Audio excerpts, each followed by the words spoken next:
Hello everyone, this is Atmanikananda and his online spiritual academy Advaita Atma Yoga Academy. I welcome all of you in my podcast, which today is related to self-enquiry and meditation. Self-enquiry and meditation are the most important practices in spiritual practice and life.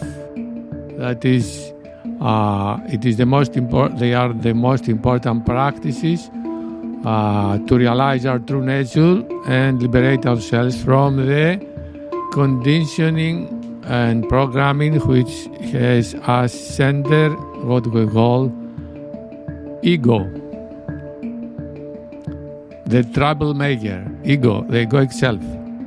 So mind in itself is sattvic, it is pure sattva, luminous. But through its contact of mind with the sensory impressions has developed this intrusive psychological element we call ego, which has two aspects, the lower and the higher one. And the problematic aspect of the ego is, of course, the lower, which is related to rajas and tamas qualities. And all egoic tendencies, selfish tendencies, has rajasic and tamasic nature. So the whole process of spirituality is to purify our mind and heart, and our mind at all levels means external mind, manas in Sanskrit, intermediate mind, intellect, and buddhi in Sanskrit, and inner mind, which is what we call subconscious mind, or chitta in Sanskrit. So the whole process is a purification of our mind at all levels and the development of the sattvic or higher capacities and virtues, which help us to make successfully and effectively self-enquiry and meditation. We must prepare ourselves for this. We cannot practice effectively self-enquiry and meditation without having first developed some important capacities that are necessary to inquire ourselves and meditate effectively, like dispassion, detachment, concentration, clarity of perception, discernment, a very high development of discernment, devotion, patience, resilience, acceptance are of the most sincerity, are of the most important qualities of mind and heart that help us to practice successfully self-enquiry and meditation. Both these practices lead us to the same goal, which is the realization of our true self and our establishment in the self as the self through the complete dissolution of the egoic tendencies in the form of passion, desires, pride, gluttony, fear, negative emotions, all kinds of conditioning, programming, habits, patterns related to our ego. In this state, our mind becomes luminous, transparent as consciousness itself, and rests peacefully and steadily and effortlessly in the inner self, the divine essence we are, and we live as the divine essence because we are the divine essence. We also here and now we are this divine essence, but due to the conditioning of the mind, which, as I said, has centered the ego, our mind and especially our intellect, it is cloud. It is cloudy. It is dominated, our intellect, from the egoic tendencies and the passions, desires, and dysfunctions, and has not developed the higher capacities that I mentioned before, like discernment, dispassion, detachment, clear perception, devotion, steadiness, concentration. So, due to the tendencies, we cannot we cannot first recognize and realize that we are the consciousness itself and not the mind, me, body entity, and to remain steadily effortless in our pristine nature.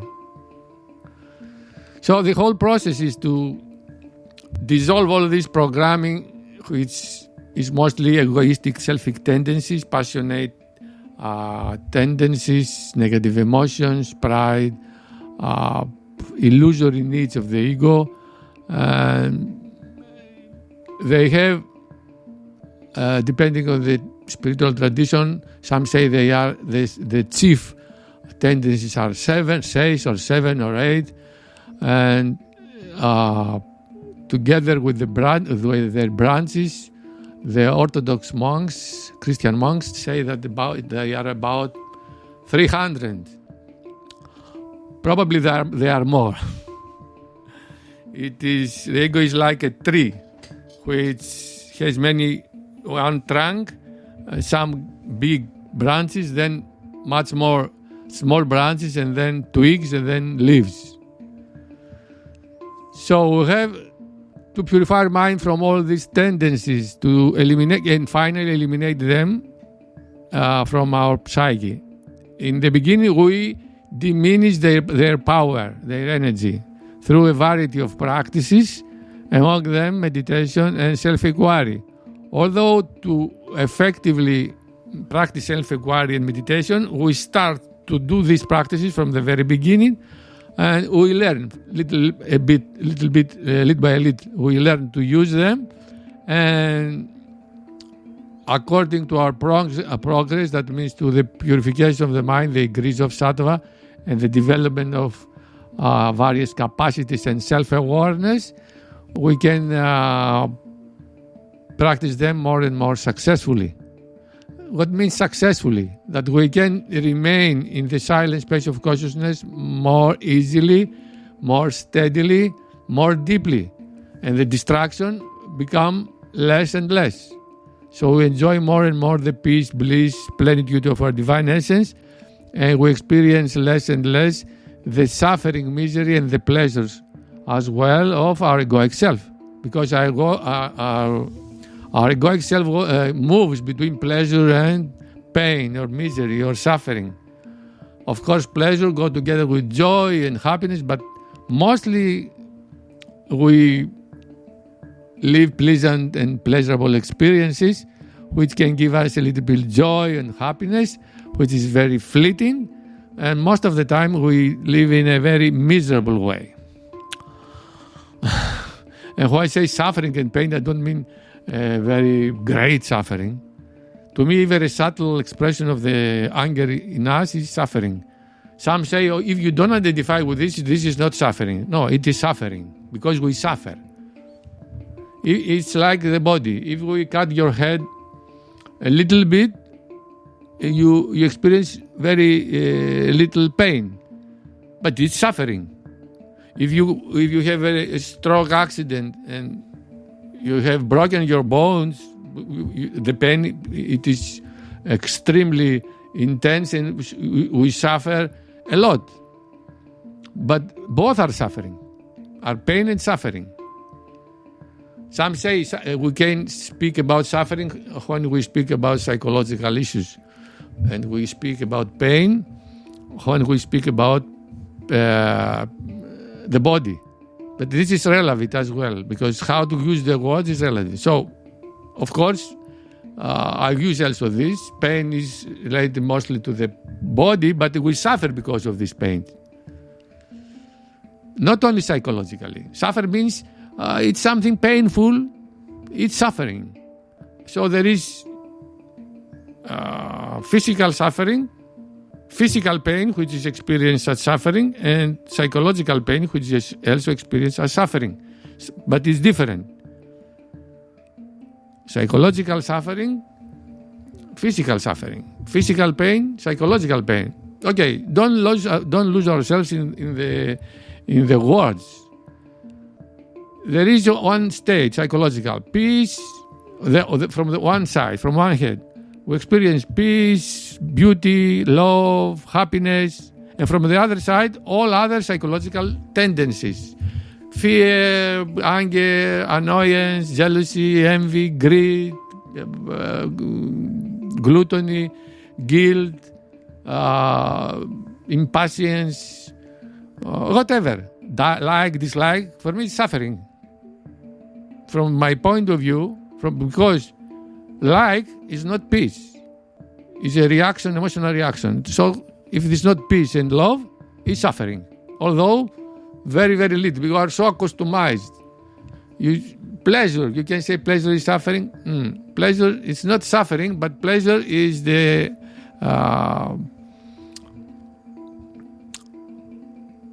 one of the two faces of the coin. Behind pleasure there is suffering, and behind suffering there is pleasure, because the cause of suffering is pleasure. Is attachment, desire, and attachment to pleasures.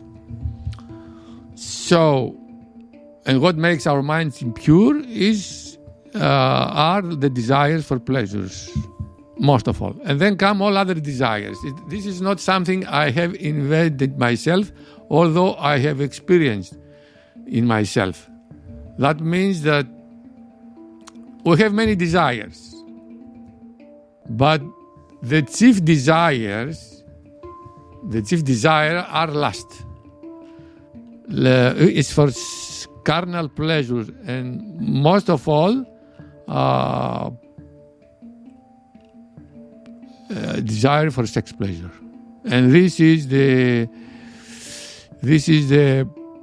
origin of all egoic tendencies. This is my experience. This is what great teachers like Yogananda, Gurdjieff, Swami Shivananda don't say this, but not so clearly. Samuel Onveor say. That means that all egoistic tendencies have been developed in our psyche, have as original cause carnal desires. And desire is the mother of all other tendencies. For example, here says Shivananda, when a man's desire is not gratified and when someone stands in the way of its fulfillment, the man becomes angry. The desire gets transformed into anger. And anger is only a modification or form of desire. Anger is desire itself. And then says, all evil qualities and actions proceed from anger. But anger, as I said, proceeds from desire. It's a modification of desire. So everything proceeds and originates from desire. And then Shivananda says again, a man has 1,001 desires, but the central strong desire is the sexual desire. The fundamental desire is the urge for a mate. All hang on this central basic desire. The desire for money, for sun, for property, and desire for houses, the desire for cattle, and other desires come later on. The fundamental desire is lust for sex. And desire is the central, the essential nature of ego, and the central element that functions in our psyche. Shivananda says again, desire is a mode of the emotive mind. It has got the power of externalizing the mind. Desire is the fuel, thought is the fire, and the thought fire is kept up by the desire fuel. That means it is the desire, the emotion keep up the thought fire, the thought process. Although in modern, we listen from modern teachers in the West that thoughts create emotions. No, desire is the basis, And desire becomes fear and anger. And desire is what fuels the thought processes. And the emotions are more quick in expression than thinking. So we have the trigger, emotion arises, and afterwards, in milliseconds, arises also the thought process. And all thoughts, thinking is related to what we feel. If we are angry, we have angry thoughts. If lust have been manifested in us, we have lustful thoughts. It's not the thoughts that create lust in us. The lust is an energetic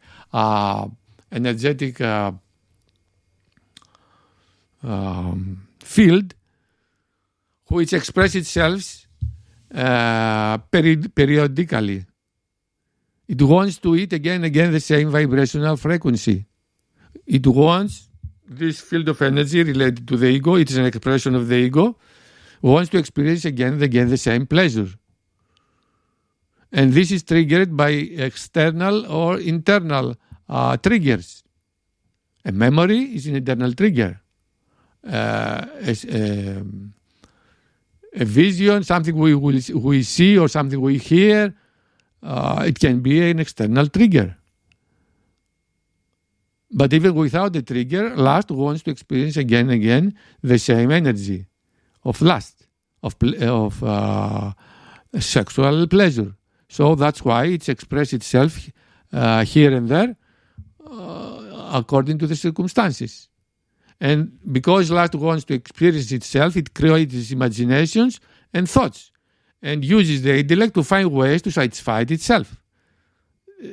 All happen like this. There is something that our ego wants to experience and uses the mind in the intellect, the thinking mind and imagination and the intellect, the reason, to find ways to satisfy what the ego wants to experience. So simple.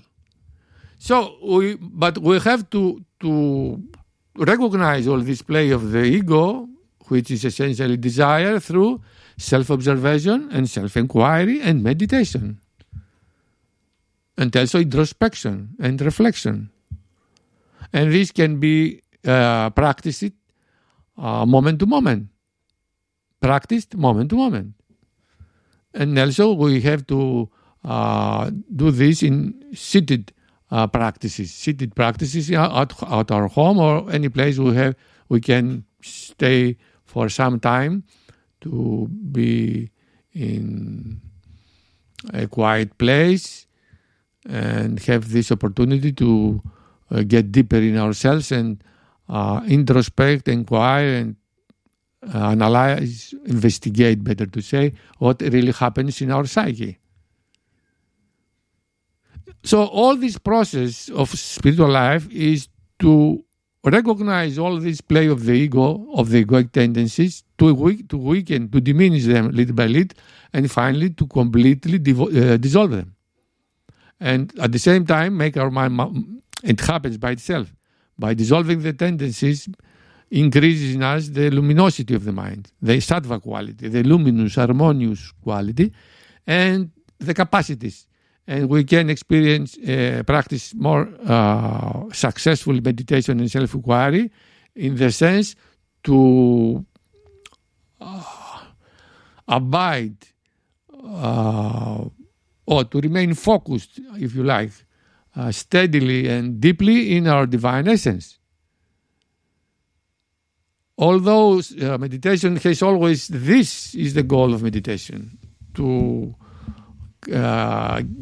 make our mind introverted, calm our mind and heart, withdraw from the sensory experiences and objects, and get deeper and deeper in our divine essence, and stay there effortlessly, deeply, and live more and more the peace and the bliss and the plenitude we are. The same applies to the self-inquiry, to one of the modes of self-inquiry. Self-inquiry is its main aspect is to do the same we want to do with the meditation.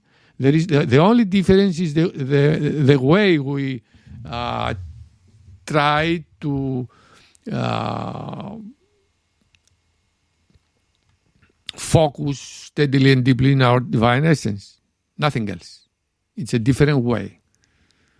And self-inquiry it's more difficult to practice because, and it depends on the purity of mind and sattvic qualities we have developed already in ourselves. Meditation, of course, deep meditation, of course, is equally difficult as self-inquiry. But since we can use, for some types of meditation, we can use mantras, for example, then to be, in the beginning, to start, meditation is more easy than self-inquiry. And I mean self-inquiry in the way to get in as deeply as possible in the silence and rest in the silence within, which is the same we try to do with meditation. But self-inquiry has two more aspects. The one is to discern between the self and the non-self. We make a process through which we can become more and more aware of what we are not. And finally, by eliminating one by one what we are not, we can finally recognize in us what we are. And self-inquiry has also another aspect, is to inquire our egoic tendencies and the way that our minds and ego functions, so that to understand them deeply, to realize their illusory nature, that we are not them, and at the end dissolve them through prayer and meditation. And mantras. So, self-inquiry and meditation in the most, how to say,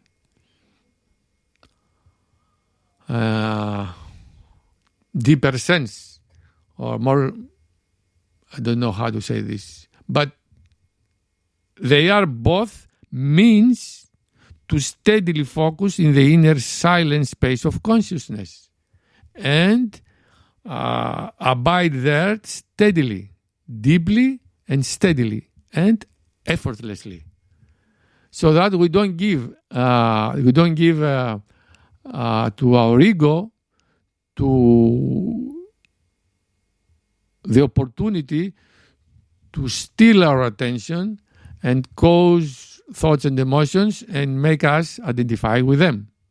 We don't give this opportunity. The deeper we go in the silence, the less the ego has this opportunity. It is more powerless. We become more powerful. The more we get in the silence, the more powerful we become as consciousness, as conscious mind as well.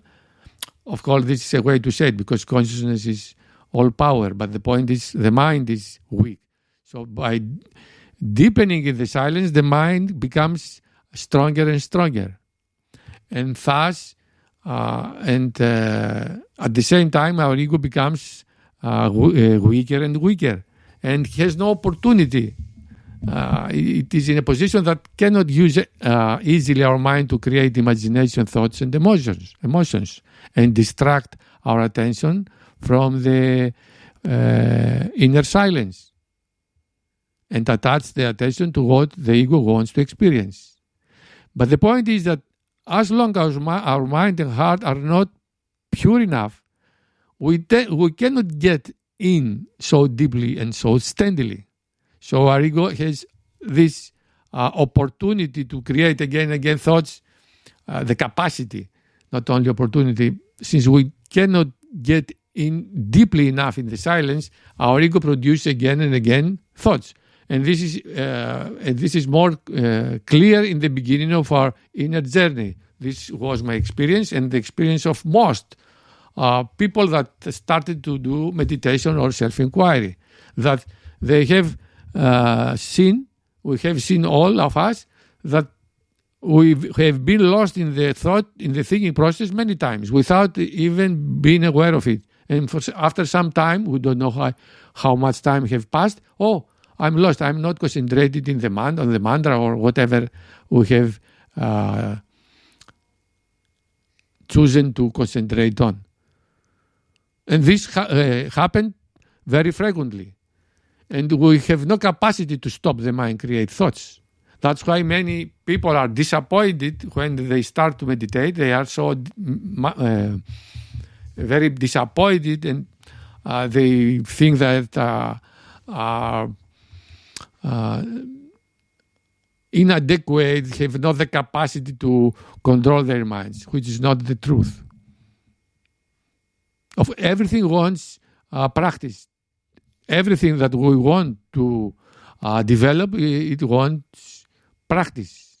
Without practice, nothing can be achieved. So even though in the beginning appears to be so difficult to control our minds, I don't mean forcefully, but control our mind means that to use our mind consciously as we like, as we want, and not the mind function according its will, in reality, the will of the ego. So to become our mind a very friend, a very good friend and a very obedient instrument, it needs practice. And it needs patience, resilience, endurance, dedication, sincerity, because this way of dysfunctioning, the dysfunction of the mind, has been developed in many lifetimes, and in this life as well. So it's a very strong habit. And the attachments, the tendencies and the attachments are very strong. So how we can stop this functioning of the tendencies and the attachments and desire and pleasures at once? Not possible. Simply not possible. Mission not possible. It needs patience. And there is no doubt that we can succeed in this endeavor, because this is the goal of life. It is not our goal.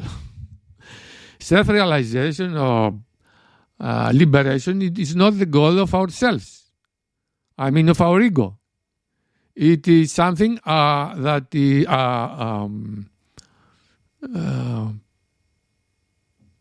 emerges from our soul. And our soul is one with God, what we call God. And this is the purpose of life. God consciousness, or the absolute consciousness, in order to express itself consciously, creates life. And among all these species of life, there is human beings. And human beings are the more capable, those beings that have this capacity to permit consciousness to experience itself consciously through us.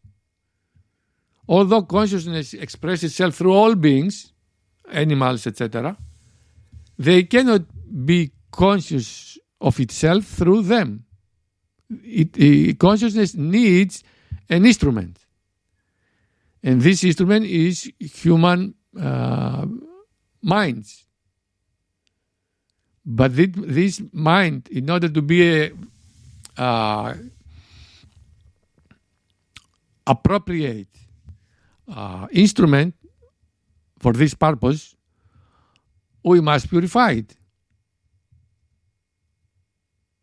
And the purified mind is the instrument, is the mirror through which consciousness experiences itself. Because consciousness is the light of awareness. This consciousness has the capacity to be aware of anything. It appears that we, as a body, mind, me entity, we have this capacity to be conscious or aware. But this is the fundamental illusion.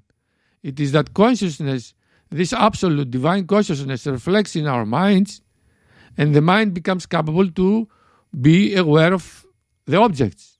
In reality, it is the consciousness through the mind that become aware of the objects, which are only a modifications of consciousness itself. That is, that consciousness perceiving itself through the mind, perceives itself as forms, as objects, sensory objects, psychological objects. When the consciousness withdraw attention and when we do this, since consciousness itself is actionless, so it is us, the human beings, that we can withdraw our attention for every experience, sensory or psychological experience, and focus our attention on the inner silence.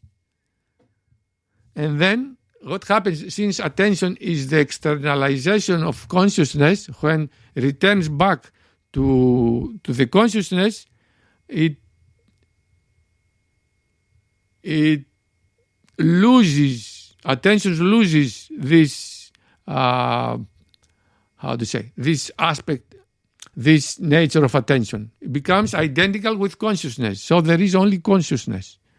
And consciousness functioning in the higher mind experience, which is an empty like space mind, a formless mind. When consciousness functions, it's not, it's a mode, it's a way to say it, because consciousness, as I said, doesn't function, it's actionless. But it's a way to say it because it is difficult to speak about these things that are so subtle and beyond any concept. So let's say it like this: when consciousness shines in the formless, sattvic, luminous mind, experiences totally itself without any other experience. When part of our attention is outside, then we can see object without focusing on anything. Even though we may see objects, and if we are deeply connected, or if we abide deeply in the inner silence, although part of our attention is outwards, and we have a very vague perception of the objects, most of our experience is this inner silence, beauty, plenitude, peace, but it is mixed up with these very subtle perceptions, we could say. But in this perception, there are no reactions, mental, emotional reactions. But to clearly experience this beauty and plenitude and peace of the self, of inner divine essence, we must withdraw totally our attention and mind to become fused in this consciousness. And the mind must assume its formless state. Because without mind there is no experience. That's why during the deep sleep, although consciousness is always awake, we have no experience. Because our mind, at all levels, subconscious mind functions even though we are in deep sleep. But the conscious mind especially, which enable us to have conscious experiences, doesn't function. It's at rest fully. So we have no any experience. So what is meditation? It is conscious deep sleep. What we could experience in deep sleep if the conscious mind was awake, we experience during the deep meditation. It is awake, a deep sleep. Another way to say it. So, the whole process of spiritual life, all practices, all methods, all disciplines, has as a main goal to prepare our instrument, mind, at all levels, to practice effectively self-enquiry and meditation. And these two practices enable us to recognize and awaken to our true nature and establish ourselves in our true nature, which means that the ego will be dissolved completely. And when the ego dissolves, in both cases, it dissolves the condition, the necessary condition for the dissolution of the ego is to get deeply and for some time in deep nirvikalpa samadhi, and in deep nirvikalpa samadhi, with the grace of God, the ego it dissolves totally and forever, and we can get in this nirvikalpa samadhi through meditation method or self-enquiry method. The result is the same, because meditation begins with a mantra, for example, but ends to the absorption of the mind in the silence. And the deep, effortless, steady absorption culminates to what we call samadhi. And this samadhi, nirvikalpa samadhi, is the highest type of samadhi where all egoic tendencies dissolve forever. So, from this point of view, self-enquiry and meditation, although they are different approaches to deeply rest in our divine essence, they have the main goal to deeply and steadily and effortlessly rest in the divine essence, recognize our divine essence, and realize that we are this and establish ourselves in this. But as I said, self-enquiry has two other aspects of applying it. There are two more aspects to apply self-enquiry. They are both important. And also meditation is only a way to connect consciously with our divine essence, our true self.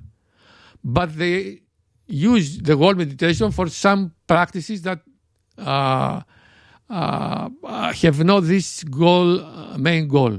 For example, they do visualizations and they meditate. They meditate in the white light on the heart or in the third eye, whatever, or meditations to repeating positive affirmations related to well-being, of course, to peace, to abundance, whatever. Of course, we can use this the term meditation for these practices, but meditation originally means to keep our attention and mind steadily, effortlessly, deeply in our divine essence and to experience the peace, plenitude, and bliss of our divine essence. And to realize that we are this silent space and establish ourselves in this silent space through meditation or through self-enquiry. There is no difference. The difference between self-enquiry, in this aspect of self-enquiry and meditation, is that in self-enquiry we don't use a point of concentration like mantra, like a chakra, like a mahavakya, like I'm Brahman, Aham Brahmasmi. We turn our attention fully in ourselves and seeking this place, which is not a place in reality, this place of deep silence, without using any mantra, any means for this. Just we ask, who am I? And we seek who we really are by entering in this inner silence and intending to remain there as much as deep as possible, as deeply as possible, and as effortlessly as possible. So this is the difference. It's different ways meditation and self-inquiry are different ways to get in the inner silence, but the result is one and the same. Another practice very similar to self-inquiry that Ramana Maharshi have given is what Nisargadatta Maharaj has given to the ones that wanted his advice. It is to fully focus our mind in the sense of I am or I exist better to me. Because I am is also related with identities. I exist is not an identity. We can attach this I exist to the body, but it's a different thing. But I am, we use I am man, I am woman, I am professor, I am lucky. So it is related to the I am. Is if we use the I am in the sense I exist, it's okay. This I amness in relation to the sense I exist or I am, it's okay. We focus on this, and by paying full attention on this sense, then it becomes more and more obvious the inner silence, the background of this sense I amness. Because this sense I amness is the more subtle sense, we could say, from all other sensations and formation. That is more subtle than the sense of the body, of energetic sensation, or emotional formations, expressions, mental expression, imagination. The most subtle sense is the sense I exist. And as Maharaj said, Nisargadatta Maharaj said, this is not also reality. This is only the first representation of our true nature in the mind, if we could say this like this. Or simply, I amness or I exist is the first representation of consciousness, of absolute or pure consciousness. So, first part of this podcast has come to an end. And I call you to participate to the second part of this podcast, where I'm going to give more details about how we can practice meditation and self-inquiry. Thank you for being with me these 43 minutes, and I hope that all this knowledge and experience of mine I have shared with you, it will help you to have a progress in your inner transformation and awakening of consciousness. We can be together in a few minutes, in 2-3 minutes. I will prepare the second part of the podcast. Namaste.